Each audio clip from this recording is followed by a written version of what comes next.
What's going on, Ape Nation? I know I told you in the last video this would be my last video for the night, but you know what?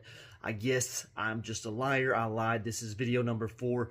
Please enjoy it as much as I do. It's about IEX, and I think you're going to enjoy it. But before you get to enjoy it, please go ahead and smash that like button so that the YouTube algorithm shares this information with as many apes as possible. And of course, if you're not a subscriber yet, go ahead and subscribe, because you're going to want to see more content just like this, and I drop several videos just like this every single day. I'm Neil Stewart with IR Magazine. I'm here at Bloomberg today looking at Investors Exchange, or IEX, the trading firm made famous in Flash Boys, the 2014 book by Michael Lewis that blew the lid off of high-frequency trading. And here with me, John Ramsey, Chief Market Policy Officer with IEX and the former head of the SEC's Division of Trading and Markets. John, welcome. Thank you. Good to be here. Thank you for coming to Bloomberg. John, why here? Why now? Why are you talking to our viewership of investor relations officers about IEX at this juncture? Well, why not? Why now? Because we're currently operating as an alternative trading system. We want to be a national securities exchange. We have filed an application with the SEC to do that. We're getting a huge amount of support from a lot of investors and asset managers being opposed by existing exchanges.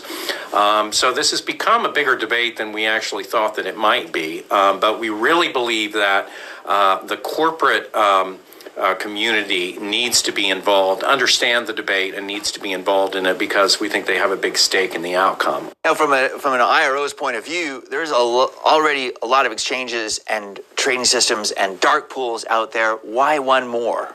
So, well, we don't need one more like the others that we've got. We think that we need one that really is different in a meaningful way.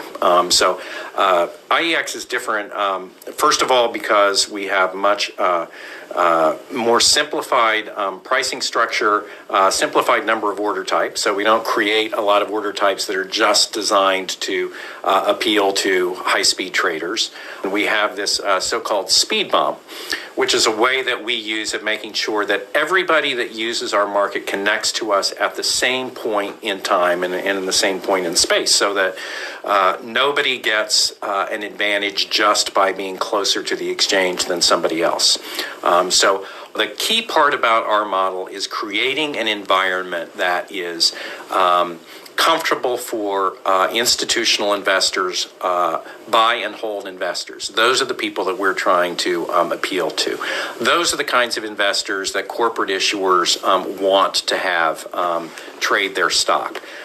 So the more volume is taken up by people that are trading just based on tiny infinitesimal fractions of a second, the more volatility you get, the more long-term investors may be scared away from investing. It definitely impacts corporate issuers and who holds their stock and for how long. It does seem as though right now the gloves have come off in this debate. You know, we expected a reaction, but we definitely seem to have hit a nerve. And I think the reason for that is that the existing exchanges no longer make much of their money from actually matching trades. That's what exchanges used to do. That's kind of what they're supposed to be in the business of doing.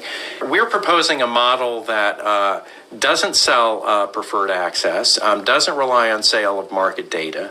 That's very threatening to the exchanges, because if that model takes off, then it means that revenue sources that they've come to rely on are suddenly at risk.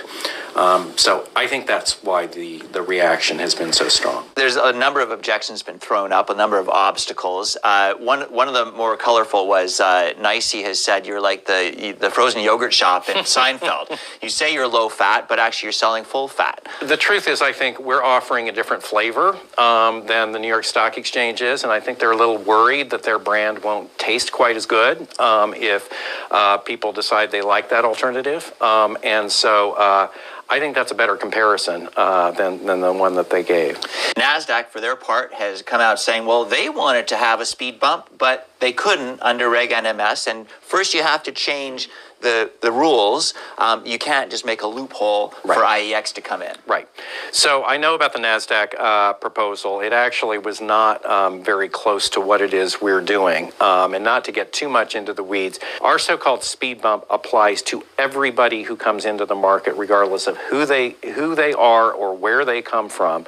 It operates in exactly the same way. So it's a very different system. So I think NASDAQ's complaints sort of fall flat that they're being treated differently. U.S. companies really have a choice of two places to list, New York Stock Exchange or NASDAQ. Now here along comes a third choice, but why does it matter anymore? All the exchanges trade each other's stocks, right? That is true. Part of it is just the brand image. Also, how the market actually takes care of institutional investors, again, affects the volatility on the market. That's of importance to corporate issuers. How the market goes after fraudulent or manipulative activity, that makes a difference. And also, where you list depends on how well the stock opens for trading. So the auction mechanism that firms use makes a big difference in terms of volatility early in the day. Trading on most exchanges tends to be more volatile at the beginning of the day, and we are working on ways to try to smooth out that volatility and create a more predictable environment for corporate issuers. So a lot of reasons for them to care and to think about listing on a different market.